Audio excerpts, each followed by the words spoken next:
Hello and greetings. My name is Dan Gaylinn. I am a transpersonal psychologist and adjunct faculty at Saybrook University. And this is a brief introduction to transpersonal psychology. We will start by examining some of the definitions of transpersonal psychology after a brief introduction to my background, and then we'll take a look at some of the history of transpersonal psychology as it has been shaped by some of its notable figures and pioneers. We'll take a look at some of the areas of interest under the transpersonal lens, transpersonal focus, and then we'll explore some of the future directions of the field. So we'll start with a little bit about me. As I said, I'm adjunct faculty at Saybrook University as of the beginning of 2014, where I'm currently teaching a course on transpersonal neuroscience and co-directing a certificate in transpersonal psychology with Dr. Robert Schmidt. I've been a board member of the Association for Transpersonal Psychology since 2003, and the executive director there since 2004. The Association for Transpersonal Psychology is the professional association which publishes the peer-reviewed Journal of Transpersonal Psychology. Since 1969 was its first issue, and have been overseeing some of the administrative issues at the office there during my time with them. I pursued my graduate studies at the Institute of Transpersonal Psychology, also known as ITP. It is now called Sophia University, and I earned my master's in transpersonal psychology there in 2005, my doctorate in clinical psychology in 2009. I've been in private psychotherapy practice since 2010. So, transpersonal psychology has been challenged in the course of its history to define itself in a way that is practical, durable, and widely accepted for reasons that we will see as we progress through the presentation. But suffice it to say that transpersonal psychology aligns itself with aspects of personal development and personal growth, alternative health, popular spirituality, ecological sustainability, positive psychology, and the examination of altered, or what have been called non-ordinary states of consciousness. In other words, meditation, psychedelics, trance states, and so on. And as a result of the wider acceptance of these particular areas of interest, transpersonal psychology has struggled somewhat to find relevancy in a certain respect. So, briefly and historically speaking, transpersonal psychology really came into its own at around the same time that the journal was founded in the late 60s and early 70s, in part as a sort of epitome of the humanistic existential psychology movement. Preceding that, Carl Rogers and Abraham Maslow and Rollo May, among others. And the figures sort of sought and found a need for room for transcendent states, transpersonal states of consciousness, and it primarily began in the Bay Area in California during this period of time, where you had an influx of Eastern, an interest and a curiosity about Eastern spiritual practices and Eastern teachers, gurus, alongside the counterculture movement of the Bay Area with its psychedelics and its general cultural upheaval of the traditional forms of mapping and understanding the mind. So transpersonal psychology was an attempt, or is an attempt, to rigorously map these alternative states of consciousness that had previously been perhaps pathologized or misunderstood under the norm of psychology at that time. So, etymologically speaking, transpersonal derives from the Latin meaning trans, or the Latin term trans meaning across or beyond, and persona meaning mask. So we can understand that transpersonal here to sort of beyond the person, beyond the persona, beyond the mask, the ego self, as we come to understand it. And interestingly, it's worth noting here that psychology derives from the Greek psyche, meaning soul, and logos, meaning study.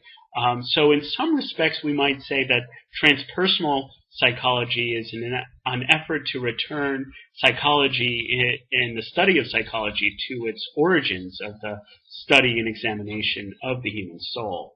And so here we see extending or going beyond the personal or individual as a definition for transpersonal.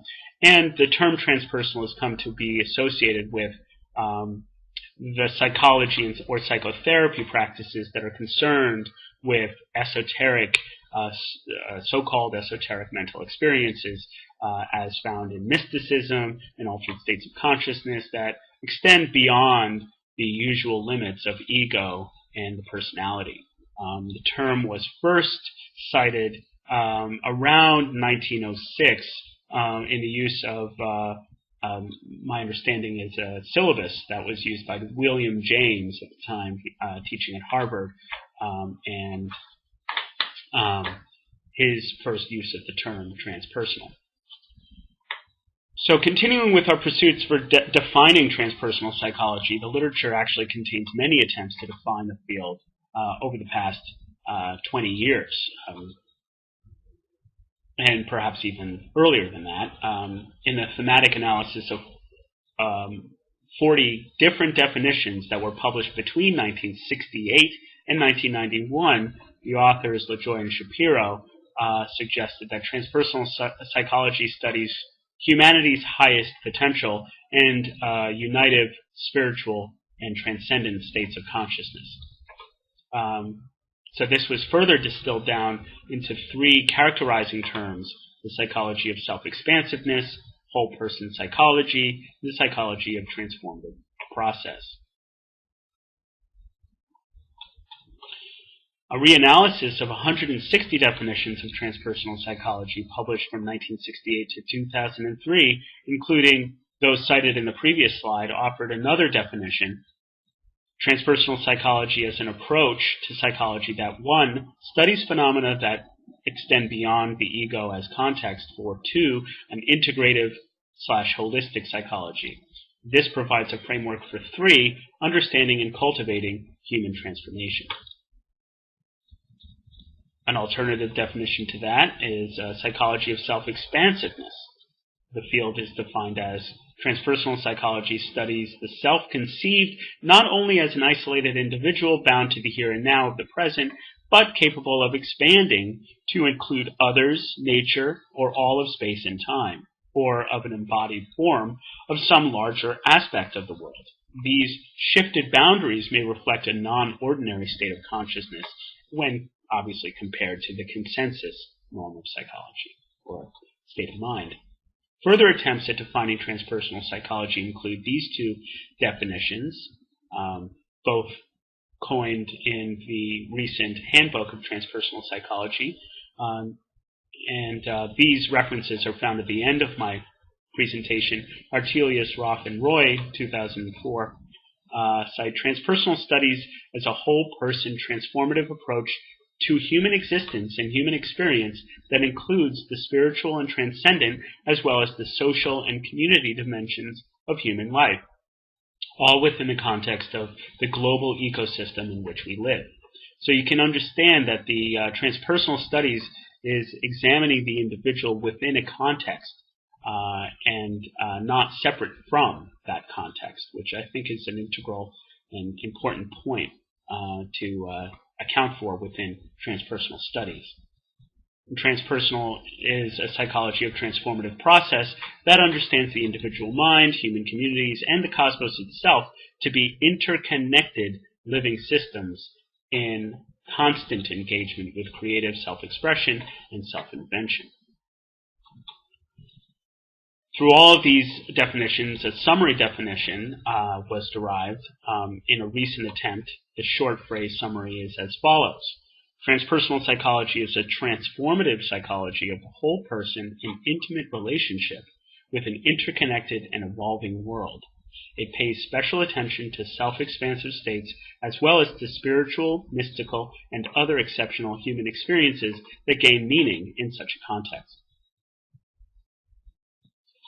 And lastly, a clarifying definition by examining the historical context, we can see how the fluidity of various experiences that transpersonal psychology aims to study, such as peak experiences, mystical experiences, spiritual or exceptional, or any experiences that extend the individual beyond the normal identification of the self, the lowercase s self, in the Jungian sense of the term, contributes to challenges that are faced not only in defining its terms, but defining the field itself.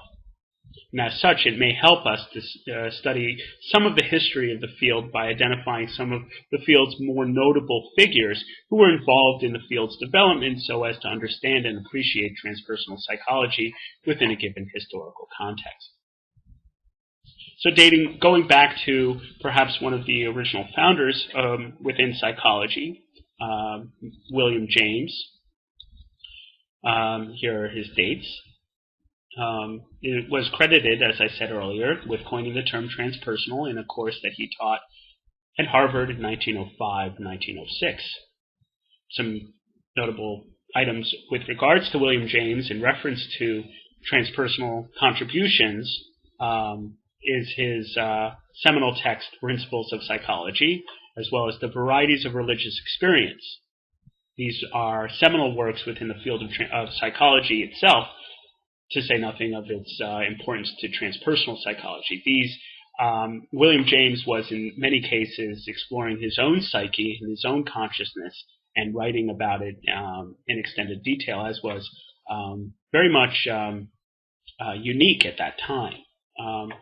He was experimenting with various trance states and substances, supernatural psychic phenomena, and his own mind-world connection, and writing about it in a stream of consciousness as an attempt to examine and explore the nature of the mind and consciousness itself.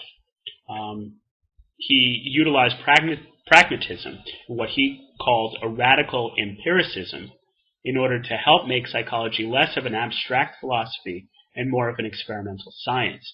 And he, in so doing, brought into question Freud's use of the term unconscious, possibly as a result of being influenced by Swami Vivekananda, a missionary of Vedanta. So William James was influenced by these Eastern traditions as early as the turn of the 20th century, and even previous to that. And some of those influences are borne out in his work and use of the term transpersonal and examination and exploration of the mind and consciousness in the course of his studies. Moving on to another notable figure within the field of transpersonal psychology, we can cite Carl Jung, and his dates are here. Dr. Jung was maybe perhaps best known as a contemporary of Sigmund Freud and a student of his,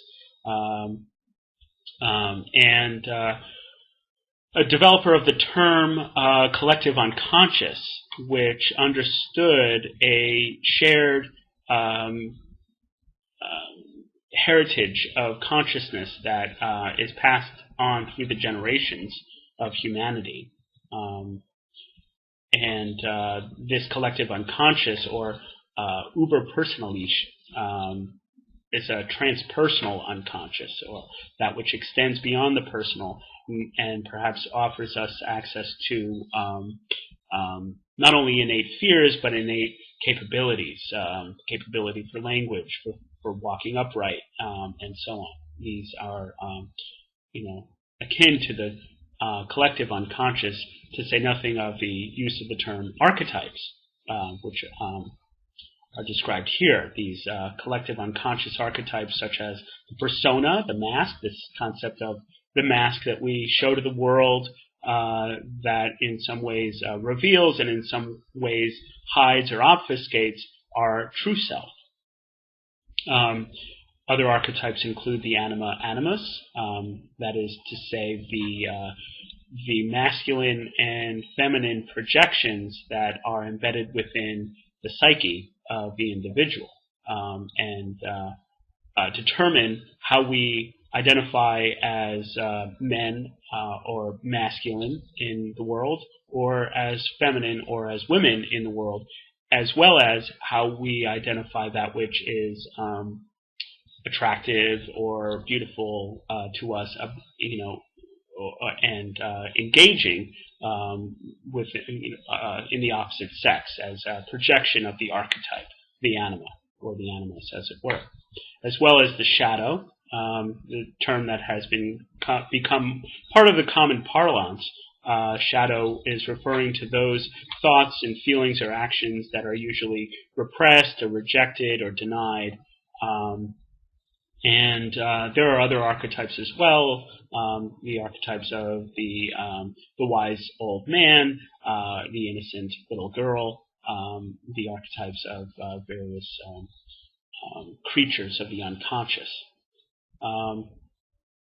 And this transpersonal consciousness, this transpersonal unconscious, is the source, according to within Jung's purview of the mind, as a source of creativity, and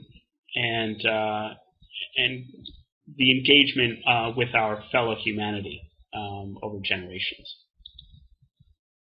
Another notable figure within the field of transpersonal psychology, Roberto Assagioli, another student of Freud's, lived to 1974. So, beginning to cross over into our contemporary forms of transpersonal psychology, Dr. Assagioli is best known for his development of the term psychosynthesis.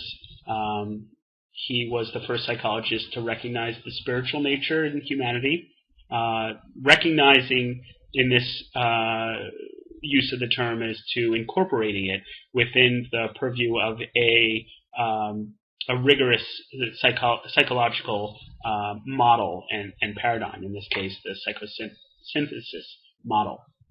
And so this model includes the development of the I, or the center of the personality, that gives rise to various sub-personalities which may or may not be recognized or integrated by the individual. A healthy psychospiritual development, therefore, according to Assagioli in psychosynthesis, is the result of working through and integrating, balancing these sub-personalities into the I, the sense of self or the identity, through the mapping of these unconscious facets and sub-personalities through the use of dreams, psychological testing, and what he also termed the authentic unifying center, which may be a mentor, a teacher, a therapist, as well as a practice, a discipline, a modality of developing creative work, and so on. Another notable figure within the field of transpersonal psychology is Abraham Maslow, best known for his hierarchy of needs, which begins with the base model of sense of security and survival, and working up the model to levels of social belongingness, and arriving at its peak as a form of self-actualization. and peak experiences which extend beyond self-actualization, such as in moments of profound love, understanding, happiness, rapture, experience or feeling of wholeness, aliveness, self-sufficiency, truth, harmony, and etc. And so Maslow is in some ways credited with the development of transpersonal psychology as its own sort of independent field from humanistic psychology, arguing for the need, sort of towards the latter part of his career, to include transcendent states within the model of his hierarchy of needs, that we extend beyond ourselves from self-actualization to a self-transcendence. And it's my understanding that this effort was in part inspired by his own love and experiences of love for his granddaughter towards the end of his life, and how that feeling extended beyond himself, and transcendent need to sort of give to humanity and so on. So he is credited with reorienting psychology away from the abnormality and the study of what's wrong with us toward and illness towards a more positive psychology. And this work was then sort of further continued in the latter 90s and the early 2000s by, in Martin Seligman's work as its own sort of separate discipline of positive psychology. But we can trace its roots, and as well as some facets of transpersonal psychology, to the work of Abe Maslow. He was certainly also responsible for the development of the Transpersonal Institute, which gave rise to the Journal of Transpersonal Psychology.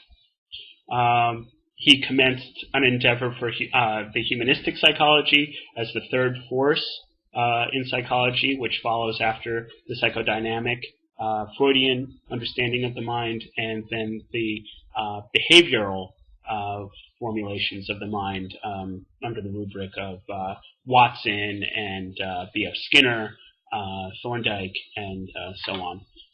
And so this humanistic effort includes values and B-values, as they came to be known, the value of justice and of love and of humanity and respect, and these forms of human relating that are not well encapsulated through the behavioral lens. And in so doing, Maslow helped to found a transpersonal psychology as a fourth force when humanistic became too limiting for his interests in human potential and self-transcendence. Other such contemporary figures of transpersonal psychology that are worth noting, and I encourage you to pursue these names on your own in further detail to find out their own orientations. There is so much material here for me to get into specifically, but I wanted to list a few names to help orient us to some of the work being done or that has been done over the course of the history of transpersonal psychology. So briefly, I'll say Anthony Sudich was a figure at the outset of the Journal of Transpersonal Psychology, and Stanislav Grof became also a pioneer of bringing the rigorous publication of studies in transpersonal psychology, the International Journal of Transpersonal Studies. Dr. Grof, a Czech medical doctor who pursued research into lysergic acid as a modality for therapy, and whose work then continued to explore these states when such substances became illegal to use through the use of what's known as holotropic breathwork. And Dr. Groff continues to contribute to the field.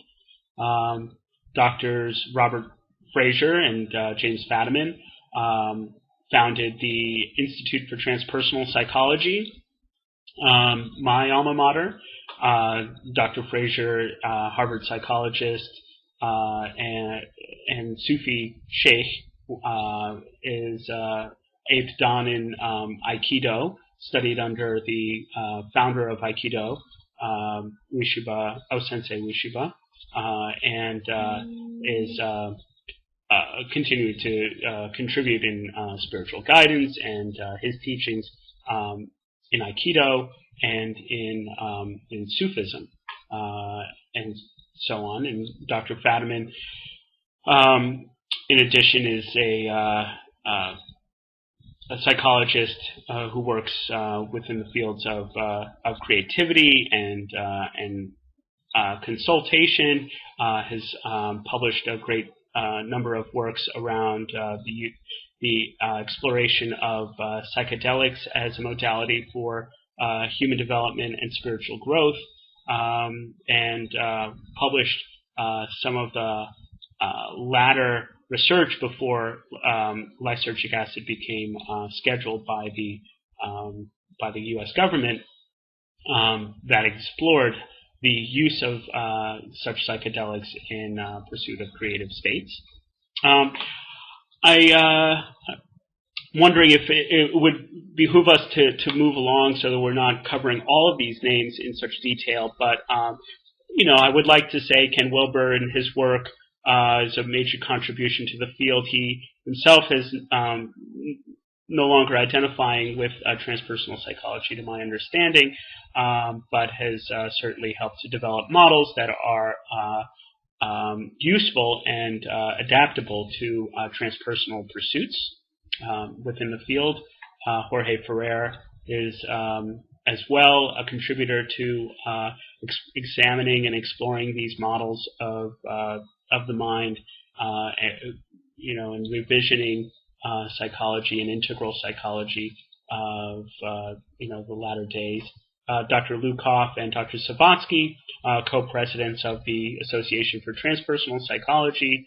Dr. Lukoff was contributor to the previous versions of the Diagnostic and Statistical Manual, such that religious experiences and religious episodes are not necessarily pathologized and are understood, therefore, as a source for treatment, which is certainly a very significant and valuable contribution to the field. Dr. Sabatsky, as a Sanskrit scholar and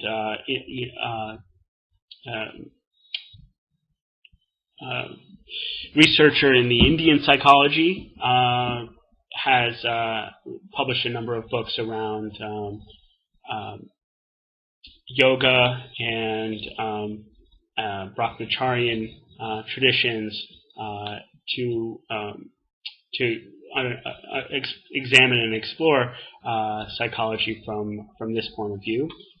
Doctors Charles Tart and Arthur Hastings are perhaps best known for their work in parapsychology,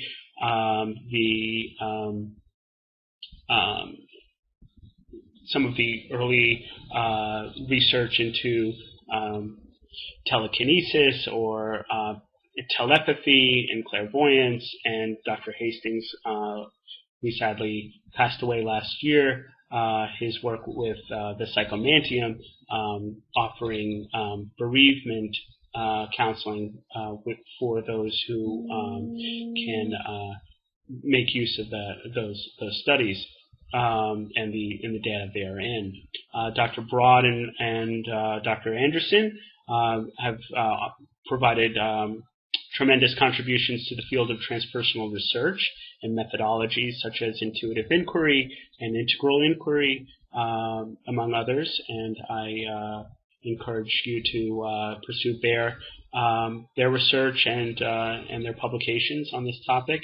Doctors Walsh and Vaughn similarly made significant contributions to the field of transpersonal psychology in their publications, as have Doctors Wellwood, Washburn, Houston, Ring, Grayson, and many others. So this is, sorry to rush through the end there, but I want to move along to the next slide. And as I say, encourage you to look up these names in your own time. So some future directions of the field, as it were, continue to explore altered states of consciousness through the perhaps induced or evoked through the practices of mysticism, shamanism, trance states, meditation, yoga, entheogens, psychedelics, and so on.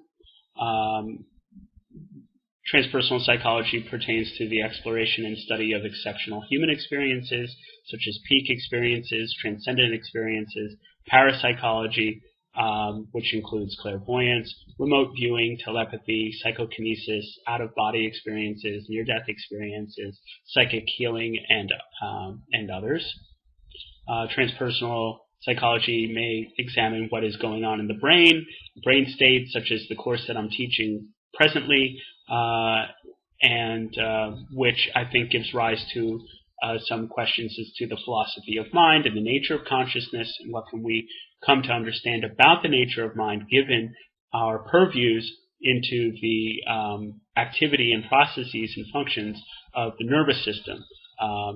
And when I say nervous system, I'm not specifically referring to the brain, although that is a primary focus, the nervous system that extends throughout the human nervous system. The heart, the gut, hormones, neurochemicals, and so on, as a insight into various states of consciousness, the understanding of some of the perhaps transcendent states that are derived in some of the other disciplines in transpersonal psychology.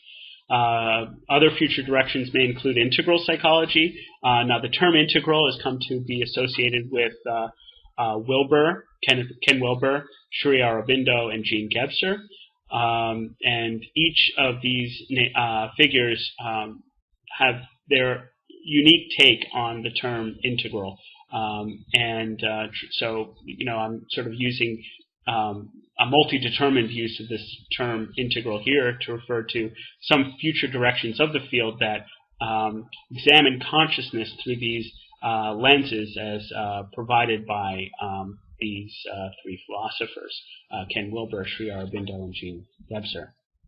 Other future directions of the field include transpersonal research methodologies, such as an intuitive inquiry, as I mentioned before, developed by William Broad and Rosemary Anderson, integral inquiry, neurophenomenology, the quantitative assessment of transpersonal or spiritual constructs, and an overall general philosophy, as I was mentioning here above in the neuroscience and transpersonal exploration as to examination of transpersonal paradigms within and under philosophical pursuit. Transpersonal approaches to existing modalities. So as I was referring to Dr. Lukoff's work before in the mental health realm, the contribution of transpersonal understandings and approaches to mental health help to ameliorate some of the pathologizing of transpersonal states of consciousness, as it were, into a more compassionate and understanding or empathic way of connecting with mental illness.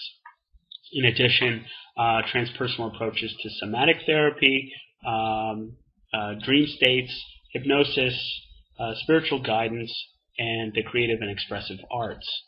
Lastly, transpersonal approaches as they pertain to interdisciplinary studies. So perhaps there, or not perhaps, but there has been some movement and publications in applying transpersonal theory in the disciplines of anthropology, sociology, and education, as well as an understanding of eco-psychology, and through the transpersonal lens is understanding that individual human beings are, in fact, a family living on a single organism and the planet, the Gaia consciousness, and sort of an understanding that we're not separate. And so transpersonal psychology lends itself to eco-psychology in an integrated way, as well as transpersonal approaches to social engagement. And so thank you very much for taking the time to listen to this brief overview of transpersonal psychology. I welcome your comments, questions, and inquiries. Your feedback is surely welcomed, and I thank you for taking the time. So it's been very nice, and wish you well. Have a great day. Bye-bye.